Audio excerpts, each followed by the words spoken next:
Привіт, мене звати Валерія, і ви дивитесь перший випуск рубрики «Ти ресторатор». Сьогодні у нас в гостях бренд-шеф мережі ресторанів G-Group Віктор Тітов. І тема сьогоднішньої бесіди – розвиток та еволюція української кухні. Доброго дня, Віктор. Добрий день. Давайте познайомимось трошки ближче. Розповідайте шлях становлення шеф-кухаря Віктора Тітова та розповідайте, чим ви займаєтесь зараз. В 5 лет я начал готовить блинчики, и через буквально каких-то 15 лет мое хобби переросло в профессиональную карьеру.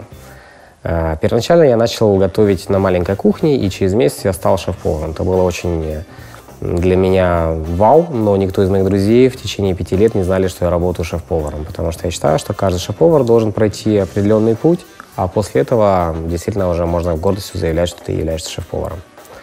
На данный момент я бренд-шеф сети ресторанов G-Group. Это 14 ресторанов в Одессе. И сейчас я занимаюсь обучением персонала, разработкой меню. Это разноплановые рестораны. И кроме этого я амбассадор компании Metro.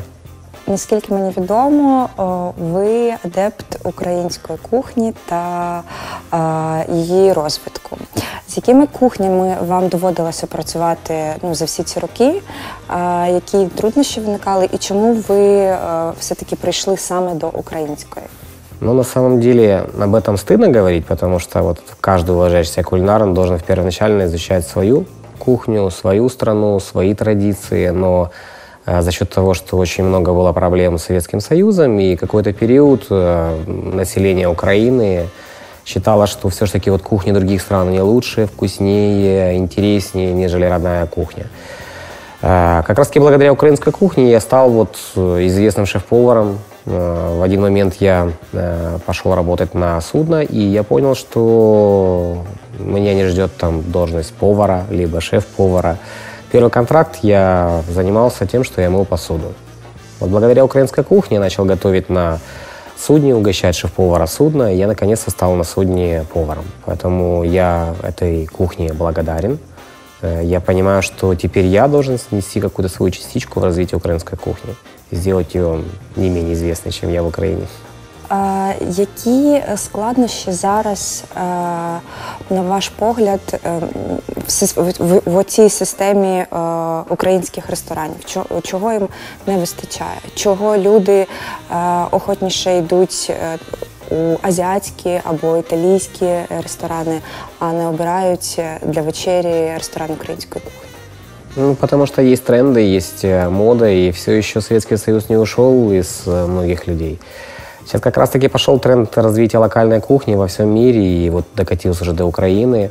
Сейчас начинают люди понимать, что все-таки полезен продукт тот, который растет недалеко, а не тот, который привезен из студии земель, непонятно как хранился, непонятно сколько времени он доставлялся на Украину. Поэтому я думаю, что за украинской кухней, за локальной кухней большое будущее. А работа моих коллег как раз заключается в том, чтобы сделать ее более популярной не только на территории Украины, но и за пределами нашей страны. Сучасна українська кухня та традиційна – це все-таки різні ніші? Яка різниця між ними? На самом деле, да. Но это касается не только украинской кухни, это касается любой кухни. Почему? Потому что раньше все-таки человек тратил больше калорий, ему нужно было больше энергии, и не было вот такого количества обогревательных приборов и так далее. Раньше нужно было, чтобы поймать какую-то птицу, рыбу и так далее, потратить кучу энергии. Поэтому еда была весьма жирная. На данный момент во всем мире уже уходит от такого количества жирной продукции. И украинская кухня, не исключение, она стала совершенно другой. Она стала более полезной, более правильной. Я от думаю зараз про те, що ви бренд-шеф 14 ресторанів, і це, мабуть, дуже напружена робота. Як ви відпочиваєте та як робите перезарядку, перезагрузку якусь певну? Хороший вопрос. Мне его весьма часто задают мои коллеги. Говорят, Витя, когда ты отдыхаешь? Вот на данный момент, по сути, это и есть мой отдых. Сегодня интервью, завтра поездка в Берлин. В Берлине мы тоже будем представлять украинскую кухню. Это тоже работа, это не отдых, но для меня это вот изменение какой-то вот рутинной работы, это уже не маленький отдых. Надеюсь, что вскоре, когда открою свой украинский ресторан, немножко будет появиться чуть-чуть больше свободного времени, я смогу уделять больше времени себе. А щодо мабуть, 50 грам ввечері скотча по бурбону? Ну, на самом-то деле, вот во всем мире это нормально. Днем вот тот же Берлин, благодаря компании Metro, мы съездили, посмотрели Дюссельдорф, Германию, и вот как раз там днем нормально, когда человек выпивает там, один маленький бокальчик пива, либо бокальчик вина, это нормально. Так все ж таки скотч або бурбон? Нет, я больше люблю ром.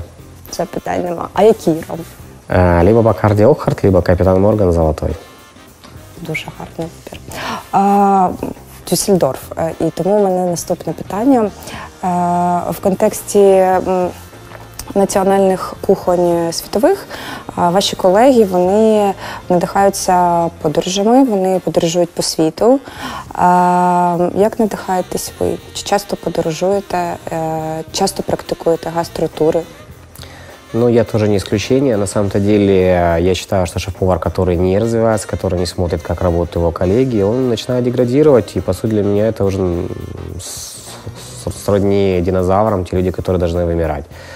Каждый человек должен путешествовать, смотреть что-то новое для себя, изучать новые продукты, но внедрять как раз-таки вот те идеи в своей стране. Новые технологии, новые методы приготовления. Вот как-то так. Нові технології. Як ви вважаєте, чи приживеться оця вся історія з луковими спонжами, карпаччо, сала, оця вся інтеграція нових технік, вона взагалі актуальна в контексті української кухні? Ну, на самом деле, да, но есть маленькое одно «но». У нас многие ребята вот все вместе в одну тарелку и обязательно об этом написать. Ну, оно не этично звучит, когда там земля из чего-то. Пускай это будет вкусно, просто эти элементы, они во всем мире используются, просто на них никто не ставит акцент. У нас все-таки там человек, который где-то услышал и узнал, и ему обязательно нужно уточнить, что есть вот спонж из того-то, это из того-то, чем-то удивить. Нужно просто прекращать удивлять какими-то новыми словами, новыми названиями, либо иностранными названиями, а просто уделять больше внимания вкусу. Вспоминать то, что готовили бабушки, мамы, вот тут вкус с детства. И тут как раз-таки, преподнеся это блюдо в новом виде, мы можем действительно человека удивить, потому что это вкусно, это полезно. Ну, еще раз повторюсь, главное – вкус. Але картинка має вагому роль? Чи вагому роль має Конечно, картинка? у вас есть Инстаграм? Звичайно, є. Ну, бачите, як. 21 век, фактически у всех есть Инстаграм, каждый хочет получить большее количество лайков. Поэтому, ребят, нужно готовить красиво, эстетично. Многим нравится не абы так, что не аппетитно смотрится на тарелке. Главное, чтобы это было красиво, вкусно. Но в первую очередь вкус. Чи важливо національній, в нашій українській кухні використовувати тільки локальні продукти? Чи ми можемо використовувати продукти походження з інших країн? Ну, на самом-то деле, это не будет локальной кухни, украинской кухни, если мы будем использовать продукты, завезенные из других стран. Но маленький нюанс. Украина крутая страна, у нас очень много продуктов. Если брать Норвегию, которая, по сути, вот сделала огромный рывок за последних несколько лет и стала топовой кулинарным регионом, то Украине это тоже под силу. И что хочу сказать, что можно использовать, конечно, и другие продукты из других стран. Обязательно должны быть в Украине классные итальянские рестораны с классными итальянскими продуктами, классные японские, азиатские рестораны с классными азиатскими продуктами. Благо сейчас в Metro есть большое количество премиальных продуктов, которые мы можем использовать в любых других кухнях. Я обожаю итальянскую кухню, я очень часто говорю, что души итальянец. Но для меня они действительно те идолы, которые могут показать, как развиваться украинской кухней. Я очень многому учусь у них, и побывав в нескольких регионах Италии, я был восхищен вот этими отзывами, когда там «О, мамма мия», «О, мадонна», на простые там, томаты или еще что-то. Это же здорово. Когда они любят свое, это прям очень здорово. Нам нужно завидовать и учиться у итальянцев. У азиатов с их сочетанием кислого, сладкого, соленого, острого. Это прям очень здорово. В нас дуже багата земля, і в Україні зростає безліч різноманітних продуктів. Здавалося б, проблем з вибором нема. Але як все-таки правильно обрати постачальника? Ну, тут на самом деле очень тяжело. Есть компании, которые где-то могут лукавить. Мне очень понравилось, когда один из партнеров Metro рассказывал свой путь, как он попал в торговый центр, сколько он прошел проверок. Поэтому все-таки нужно покупать в хороших магазинах. Ну, вот я часто езжу по Украине, провожу большое количество мастер-классов, я не играюсь, не катаюсь там по всему городу в поисках там какого-то продукта. Заехал в Metro, выбрал. Вот и все. Я понимаю, что большое количество проверок было уже проведено до меня.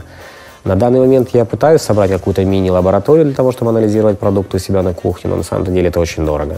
Поэтому есть компании, которые могут позволить себе большие такие лабораторії, поэтому стоит покупать в больших компаніях. Дуже багато є різноманітних фермерських господарств. Чи це безпечно і чи відповідає ціна-якість? Тому що фермерський продукт, він, як правило, дорожчий, ніж магазинний. И чи це резонно, и чи це взагалі... Ну, на самом-то деле, конечно, да. Нужно сотрудничать с фермерами, нужно делать их ближе. И на многочисленных встречах как раз-таки с фермерами мы говорим о том, чтобы становиться больше, нужно сотрудничать с большими компаниями. О маленьких фермерских хозяйствах мало кто узнает, и, соответственно, как этому очень тяжело из года в год увеличивать объемы продаж для того, чтобы становиться действительно более конкурентоспособными. Цены действительно очень высокие и тяжело конкурировать с другими компаниями. Мне очень понравилось, когда вот поступило большое количество запросов по поводу микрогрина. Компания Метро взяла, привезла семена, начали выращивать микрогрин, который необходим для шеф-поваров.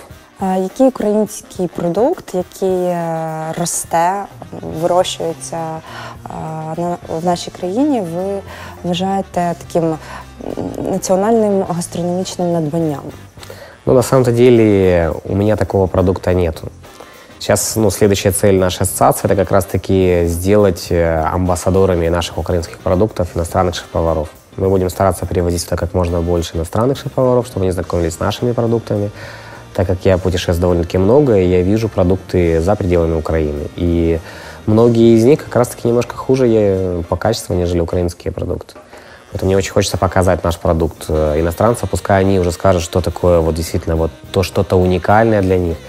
Я планирую весной все-таки завершить нашу подготовку к гастротуру по Украине, потому что для меня это очень такой знаковый проект, и я очень много увидел, когда начал путешествовать по Западной Украине. Для меня было там вау, черная фасоль, я никогда в жизни не видел. А местные жители, да, тоже черная фасоль, что ж там. Поэтому, на самом деле, очень богатая страна, очень много продуктов. Выделять сейчас какой-то перечень уникальных продуктов смысла нету.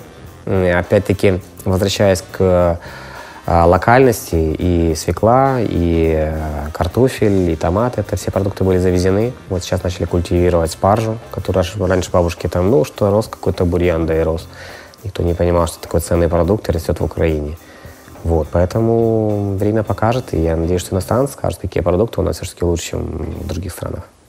Ви постійно спілкуєтесь з іноземними колегами, багато подорожуєте.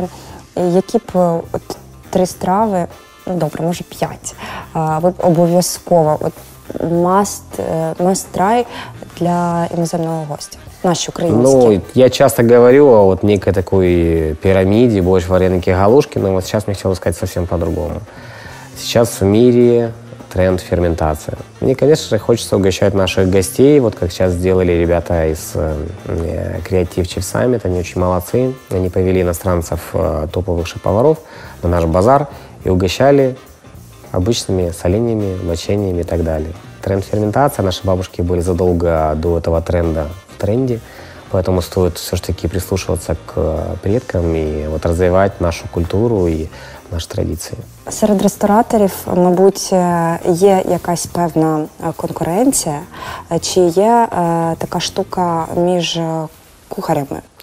На самом-то деле есть в любой сфере. Я этого не понимаю. Почему? Потому что зачастую у нас, как было принято в Советском Союзе, у каждого есть какой-то свой секрет, и я в жизни его никому не расскажу. Наша ассоциация все-таки проецирует немножко другое понимание этого вопроса. Если, к примеру, у меня есть какой-то секрет, у тебя есть секрет, и еще у 20 шеф-поваров есть секрет, вот мы обменяемся, и у каждого будет уже по 20 секретов. То есть ценность каждого шеф-повара вырастет, и, соответственно, и стоимость, и качество той кухни, которую представляет шеф-повар, вырастет. И глупо говорить о том, что есть какая-то конкуренция. Нужно, наоборот, сотрудничать, а не глупо воевать. Мир гораздо лучше, чем война. Декілька разів ви вже сказали наша асоціація. Розкажіть детальніше. Вот несколько дней назад исполнилось 3 года Ассоциации шеф-поваров Юга Украины. 3 года назад мы решили изменить вот это вот непонимание шеф-поваров, когда вот у каждого был свой секрет. Мы решили объединиться и начать действительно развиваться совместно. Я знал, что существуют некие тоже хорошие шеф-повара в Одессе, но я знал, как их зовут, как фамилия этого шеф-повара, но я их никогда не видел вживую. Вот, благодаря ассоциации мы познакомились, мы начали дружить, мы начали обмениваться опытом, где-то ездить вместе на какие-то тренинги, мастер-классы, проводить сами мероприятия. Уже большое количество мероприятий мы провели за эти 3 года, прям феноменальное количество мероприятий. Уже 3 Кубка Украины по кулинарии, Суперкубок, Дни украинской кухни, проект, очень большое количество мастер-классов по всей территории Украины. И я очень рад, что вот все ребята на всей территории Украины, они очень здорово приняли эту идею, начали действительно ездить друг к другу, обмінюватися, причому це не за деньги. Вот. Діяльність вашої асоціації – це не тільки майстер-класи, семінари, а ще й кубки з кулінарії. Можете розказати про останній?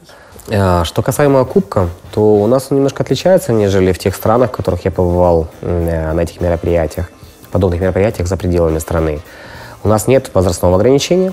Почему? Потому что я убедился, что вот многие юные повара могут дать фору взрослым. И наоборот, есть взрослые ребята, которые мажорам-поварам, которые именуют себя шеф-поварами, могут дать еще и подзатыльника, потому что, не зная азов, они не могут называться шеф-поварами. В прошлом году, в конце года, в декабре, мы проводили 3-й Кубок Украины по кулинарии, и победила девочка, ей 16 лет. Очень умничка, она очень действительно здорово подошла к приготовлению.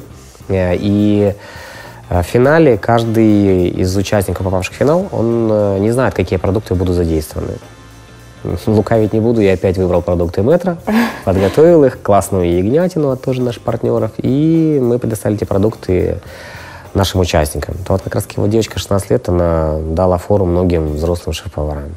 И меня это радует, потому что раньше повара были лишь кашеварами. Сейчас действительно уже повара, шеф-повара. У нас вступление в ассоциацию стало 200 гривен. Мы начали выдавать шеврон для того, чтобы поменять еще один стереотип советской кухни, когда выходили в грязных футболках. Все давали, по сути, вторую жизнь футболке, которая уже невозможно в ней выйти за пределы дома. Вот. И шеврон нужно куда-то пришить, поэтому появились кителя у поваров. Я очень рад, что они стали выглядеть хорошо. И вот на данный момент юные ребята, они целенаправленно развиваются в этом направлении, они целенаправленно в столь юном возрасте хотят стать шеф-поварами. Не так, как это было когда-то раньше, раз ты учился плохо, денег нету на обучение, давай пойдем в ПТУ, будем учиться готовить, хоть еда будет какая-то. На данный момент все изменилось, и стала профессия очень уважаемой, очень высокоприбыльной. Поэтому я очень рад, что ребята молодые завоюют такие высокие награды на кубках. Ось для кухарів-початківців, для молодих юнаків, дівчат найпростіший шлях з комерційної точки зору піти працювати в італійський, французький ресторан або якийсь там трендовий. Як їх заохотити займатися українською кухнею, розвитком її? Бо це не найпростіший шлях. Да, я согласен. На самом-то деле где-то года 1,5 назад, когда там всего лишь несколько человек мы начинали говорить о том, что украинская кухня – это тренд, это классно, то многие там crazy, на этом денег не заработаешь, это никогда не будет популярным. Вот прошло уже 1,5-2 года, и действительно многие говорят, что, классно, действительно, мы тебе так благодарны, что ты привил вот ту любовь к украинскому продукту, к своему родному, и мы понимаем действительно, что ты был прав. Это ближе, это роднее, это вкуснее, это полезнее, это свежее. И вот это довольно-таки много. Поэтому сейчас современные повара, они уже понимают, что вот этот рубеж мы уже прошли. Уже есть понимание того, что украинский продукт – это классный продукт, что мы можем действительно конкурировать с другими странами и показывать, что украинская кухня достойна нечто большего, нежели просто быть вот какой-то маленькой локальной страной с маленькой непонятной едой. Опять-таки, благодаря моим поездкам я понял, что наша кухня может быть востребована. Каким образом? Я угощал нашими украинскими блюдами иностранных коллег. И получал довольно-таки хорошие отзывы. И если бы это было бы единоразово, то я подумал бы, ну, возможно, где-то кто-то лукавил. Возможно, это неправда, и, возможно, ну, просто они очень вежливые, поэтому сказали, что вкусно. Но когда просили второй раз, третий раз, ведь, слушай, а приготовь еще раз это блюдо, а приготовь борщ, а приготовь там то-то, то-то. И я понимал, что на самом-то деле классная кухня, она понятна для других стран, и мы можем добиться большего. Тобто це не швидкоплинний там патріотичний тренд, все найцікавіше ще попереду. Скільки нам треба ще років? Я думаю, что это уже будет скоро. Вже зовсім. Да. Стейк з українського м'яса – це міф чи реальність? Есть несколько уже предприятий, которые действительно выращивают правильно мясо.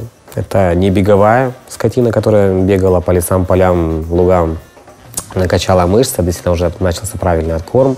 Это не миф. И вот опять-таки возвращаясь к ягненку, он уже есть на уровне того ягненка, который есть для меня вот эталоном. Это новозеландский ягненок. Есть опять-таки в метро несколько компаний, которые привозят классное выдержанное мясо, которое не стыдно подать гостям. Вот если ты его купил, ты его обжарил, ты не боишься, что оно будет там резиновое или жесткое. Поэтому нет, не миф. Чи не хочеться інколи піти до якогось м'ясного закладу і з'їсти американський чи австралійський стейк? Нет, у меня такой идеи не возникает. Как бы там, ну, возможно, это у кого-то и возникает какая-то идея, но у меня нет. Почему? Потому что я здраво смыслю. Это в 5 раз дороже и не всегда хорошего качества. Тут играет роль, какой повар готовил, насколько он разбирается в этом мясе. Неправильно порезав мясо, уже пропадает весь вот тот кайф от этого мяса. Ви багато працюєте та багато подорожуєте, а до колег по цеху ходите в ресторани? Конечно.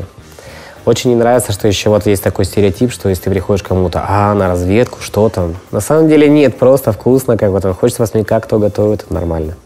Тобто це потім процес спілкування, якісь поради, може, даєте? Да, уже очень много знакомых, очень приятно, когда ты приезжаешь в какой-то новый город с мастер-классом, либо просто проездом, пишешь, ребят, какой классный ресторан, и оказывается, что у тебя вот много друзей, вот Facebook, он очень сильно объединяет.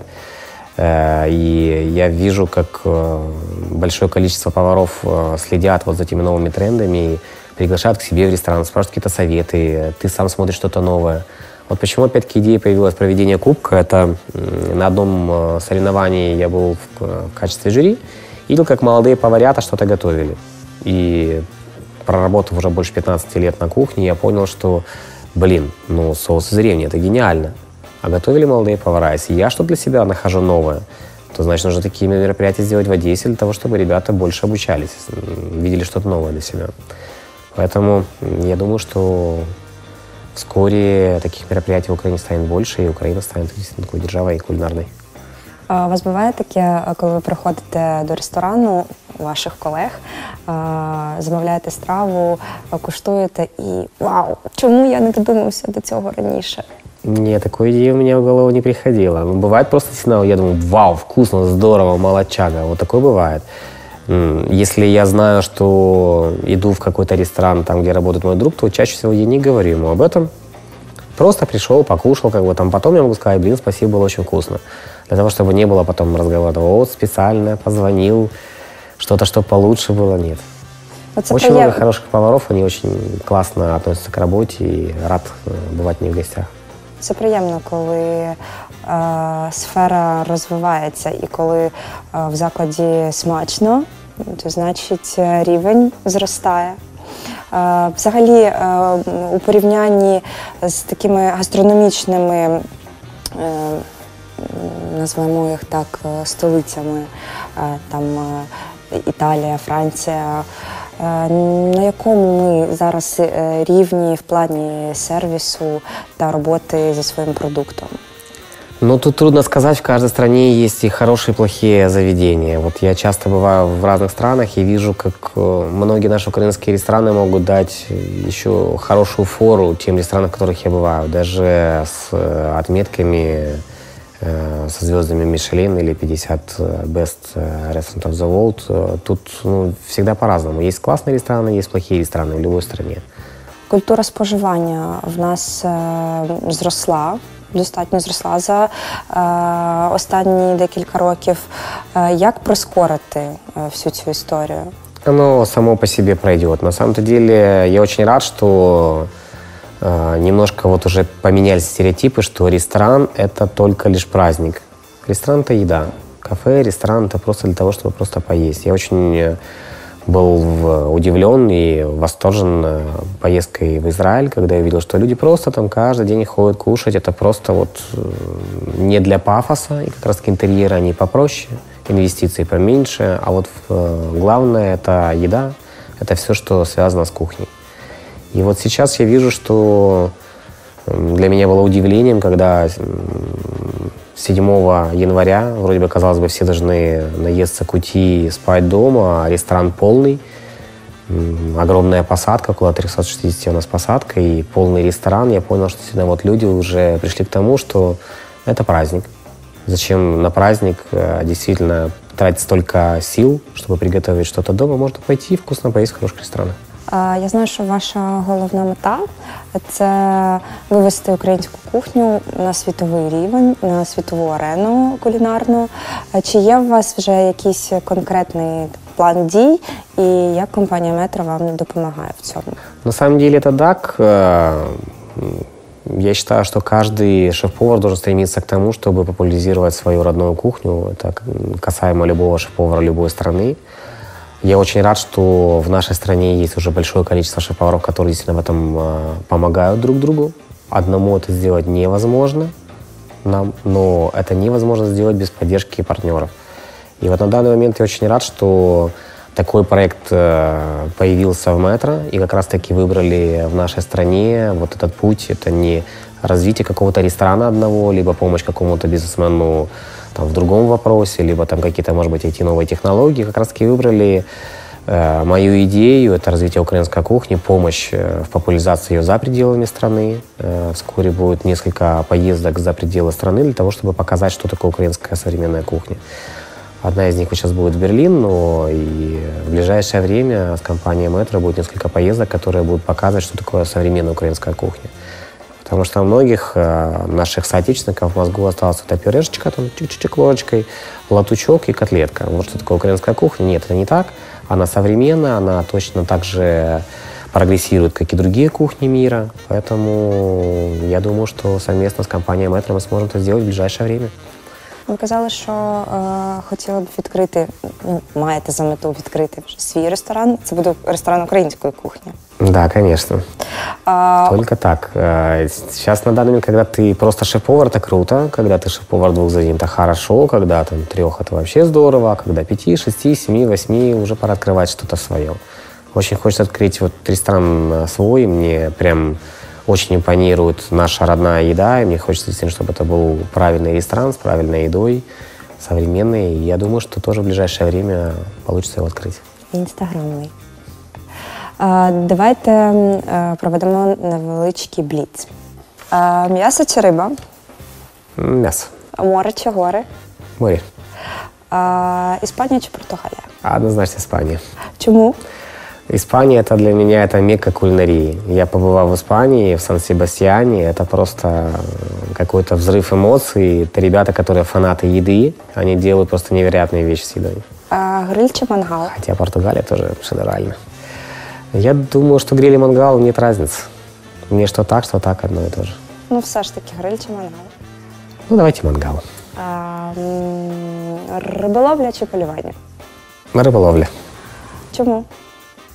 Ну, во-первых, это меньше сил, потому что на работе сильно устаешь. Я так как представил, полювание, это бегать по лесам, полям, некогда. Там тихенько, там где-то на полянке сесть, окей. Своєрідний релакс Да. для вас, так? Нові технології чи традиції? Ну, это только совместить, невозможно использовать что-то одно. Нужно уважать традиции, всегда следовать новым технологиям, это нормально. Чому, на вашу думку, в Україні досі нема таких рейтингів, як Мішлен, і що нам потрібно зробити для цього, щоб вони нарешті з'явилися? Эти рейтинги всем известны в Украине, но я считаю, что это больше как кулинарная политика. На данный момент есть рестораны в Украине, которые достойны и 1, и 2, и 3 звезд Мишелин, и попасть в топ-50 лучших ресторанов мира, и либо каждого региона в отдельности взятого, но нам нужно показать, что мы любим, уважаем, ценим свою страну, свою культуру, свою еду, и тогда эти рейтинги войдут в Украину, и мы сможем оценивать наши рестораны тоже по этим критериям. Чи можна прискорити якось цей процес? Конечно, нужно большему количеству шеф-поваров принять участие в наших проектах, популяризировать локальные продукты, украинскую кухню, и тогда все не за горами. Что касаемо вот вопроса, когда же придет Мишлен, для этого нужно действительно много вещей сделать. Один из них – это вот тот наш проект, который мы планируем на весну. Это гастротур по территории Украины. Наших современных шеф-поваров нужно знакомить с теми продуктами, которые есть в Украине. Многие мало путешествуют, не видят, что есть у нас в стране. Я сам очень много времени потратил на путешествия за пределы Украины, и только сейчас начал изучать то, что есть у нас в стране. Я планирую весной собрать большое количество шеф-поваров и на одном автобусе проехать там до 10 городов. Я думаю, что это будет, скорее всего, западный регион, посмотреть, что есть в лесах, полях, лугах, в разных городах и так далее. Там, возможно, где-то мы сейчас застанем те закрутки, которые были заготовлены на зиму.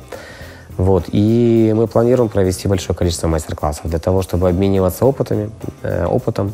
Я надеюсь, что шеф-повара будут со всей Украины, и каждый в каждом городе сможет показать вот что-то от себя. То есть на Западе мы покажем одесскую кухню, восточную кухню. Потом в Одессе мы сделаем наоборот что-то, посмотрим галицкое и так далее. Будем обмениваться опытом, и мы придем к тому, что уровень поваров станет выше, и быстрее рейтинги зайдут в Украину. Їсти багато смачного та цікавого – це, на мою думку, ідеальна робота. Да. У нас, опять-таки, весьма легко будет провести эти мастер-классы, потому что мы прописывали несколько городов, и в каждом городе есть торговые центры метро. Нам легко договориться, где же мы сможем провести мастер-классы. Для нас это не затратно. Соответственно, какое-то большее количество людей сможет вдохновиться, посмотреть, как мы готовим из наших украинских продуктов и гордиться тем, что у нас есть в Украине. І у нас є всі умови, щоб рухатись вперед. Да, это точно. Вікторе, я дуже вдячна вам за змістовну та приємну бесіду, та бажаю вам цікавого та смачного гастротуру. Дякую. Підписуйтесь на YouTube-канал Метро та слідкуйте за новими випусками «Ти ресторатор». Пишіть свої коментарі та питання, та не забудьте про дзвіночок. На все добре!